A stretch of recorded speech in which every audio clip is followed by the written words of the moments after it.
जालौन के ग्राम बारिकपुरा के काली माता मंदिर में चल रही भागवत कथा के तीसरे दिन कथा सुनाते हुए कथावाचक श्रद्धेय सद्गुरु संत अरविंद कुमार ब्रह्मचारी जी ने बताया कि किसी भी स्थान पर बिना निमंत्रण जाने से पहले इस बात का ध्यान जरूर रखना चाहिए कि जहां आप जा रहे हैं वहां आपका अपने इष्ट या अपने गुरु का अपमान हो। यदि ऐसा होने की आशंका हो तो उस स्थान पर नहीं जाना चाहिए, चाहे वह स्थान अपने जन्मदाता पिता का घर ही क्यों न हो। कथा के दौरान सती चरित्र के प्रसंगों को सुनाते हुए भगवान शिव की बात को नहीं मानने पर सती के पिता के घर जाने से अपमानित होने के कारण स्वयं को अग्नि में स्वाह होना पड़ा। कथा में उत्तानपाद के वंश में ध्रुव चरित्र की कथा को सुनाते हुए समझाया गया कि ध्रुव की सौतेली मां सुरुचि के द्वारा अपमानित होने पर भी उनकी मां सुनीति ने धैर्य नहीं खोया, जिसमें एक बहुत ही बड़ा संकट टल गया। परिवार को बचाए रखने के लिए धैर्य की संयम की नितांत आवश्यकता रहती है। वहीं भक्त ध्रुव द्वारा तपस्या कर श्री हरि को प्रसन्न करने की कथा को सुनाते हुए बताया कि भक्ति के लिए कोई उम्र बाधा नहीं है। भक्ति को बचपन में ही करने की प्रेरणा देनी चाहिए, क्योंकि बचपन कच्ची मिट्टी का तरह होता है, जैसे उसे चाहे वैसे ही पात्र बनाया जा सकता है। कथा के दौरान उन्होंने बताया कि पाप के बाद कोई व्यक्ति नरकामी हो, इसके लिए श्रीमद् भागवत में श्रेष्ठ उपाय प्रायश्चित बताया है। वहीं अजामिल उपाख्यान के माध्यम से इस बात को विस्तार से समझाया गया।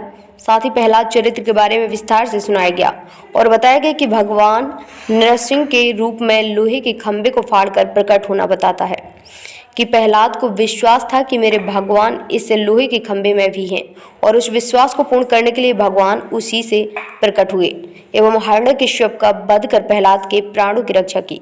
वहीं कथा के दौरान भजन के गायन के भजनों को प्रस्तुति दी। वहीं कथा के दौरान शुक्रवीर महाराज शिव कुमार सिंह सेंगर, ठेकेदार Shiva communication private limited Delhi, Jaypal Singh समाज सेवी, भूरे सिंह गुर्जर, नरेंद्र सिंह, संतोष सेंगर, सीलू ठाकुर मई, बबलू सेंगर, मेबर शिवहरे, लल्ला भैया शिवहरे व अन्य बिकापुर के ग्रामवासियों ने कथा का श्रवण पान किया।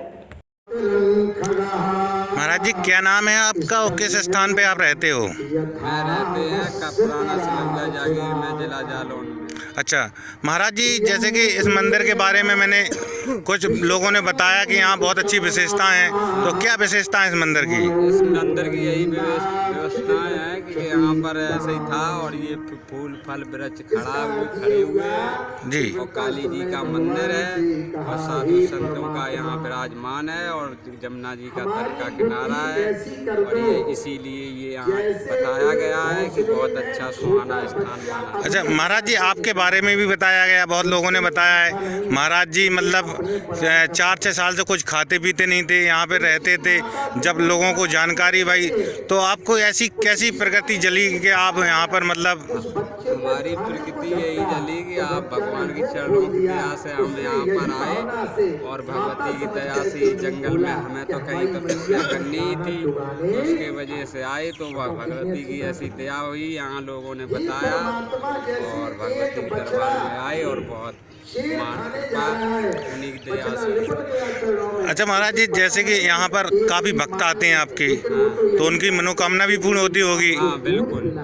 तो कितने भक्त लोग आ जाते हैं आपके मंदिर में? यहाँ पे मंदिर में भक्त तो आ जाते हैं 100 खान भी आ जाते हैं, बाजी तो 50-40 भी आ जाते हैं।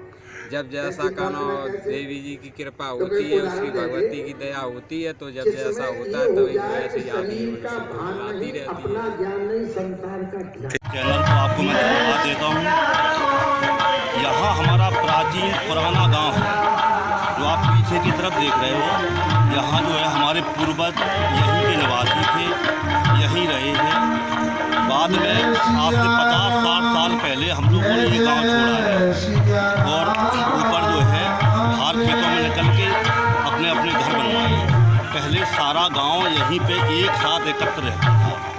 ये बिल्कुल आप नीचे देख रहे हैं, यमुना नदी का पावन तट है, यमुना नदी की धारा बह रही है और ये बहुत ही रमणीक स्थान है। ये देवी हमारे पुरखाओं द्वारा स्थापित की गई बहुत प्राचीन देवी है और हम इनकी वहाँ भले ही हम लोग चले गए हैं, लेकिन इनकी पूजा करने के लिए हम लोग गांव से आज भी आते हैं।